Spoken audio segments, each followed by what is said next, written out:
Thracian Princess by Bistra. Introduction. Dreamy Veronica, Oxford University graduate, finds herself back in time and in true Alice in Wonderland fashion starts exploring her new surroundings. Following in her footsteps, we enter the uncharted territory of the ancient Thracians.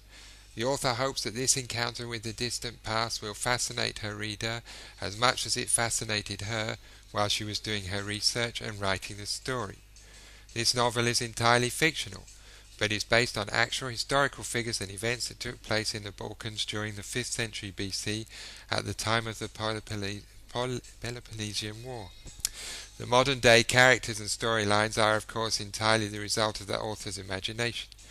All the information concerning Thracian history, customs, mythology, religion, language, etc. is taken from various sources quoted at the end of the book. The name Thracians is given to a group of tribes that inhabited the lands of present-day Bulgaria and parts of modern Greece, Turkey, Romania and Macedonia between 4000 BC and the 6th century AD. Their civilization is still shrouded in mystery, for they did not leave behind any written records. Recently, numerous archaeological discoveries in Bulgaria have brought to light interesting facts about them. Prior to that, our knowledge of them mainly comes from Greek or Roman sources, and these sources are not necessarily objective. Far from being the bloodthirsty, belligerent barbarians they were portrayed as, the Thracians had developed a unique civilization, a society based on a strict hierarchy with centralized political and priestly power. They were wealthy, powerful and influential.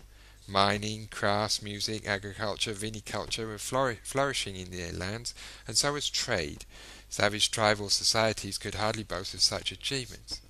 Expert metal workers, the Thracians left behind exquisite collections of gold and silver artifacts, some of which so perfect that it's doubtful that they could be manufactured now, even using present-day technologies. Excellent builders, their tumuli still stand to this day for us to marvel at. It can be safely assumed that the culture of the Thracians rivaled that of the ancient Greeks. Thracian culture reached its zenith in 5th-4th century BC. The invasion of the peninsula by the Persians, led by the legendary Xerxes, 480-479 BC, in his war against the Greeks, perhaps contributed to the unification of the Thracian tribes under the leadership of the Odrysians. The Persians having been expulsed by the Greeks, the Thracian king Thrace set himself the task of establishing a strong Thracian state. Thrace was not the first Thracian ruler, but was the first powerful king of the Odrysians. Under his and his successors' rule, the Odrysian state became the dominant political and military alliance on the Balkans, until the rise of the Macedonian kingdom. Zeus Premier, the grandson of Thrace, consolidated the mighty kingdom he'd inherited and brought it stability and affluence.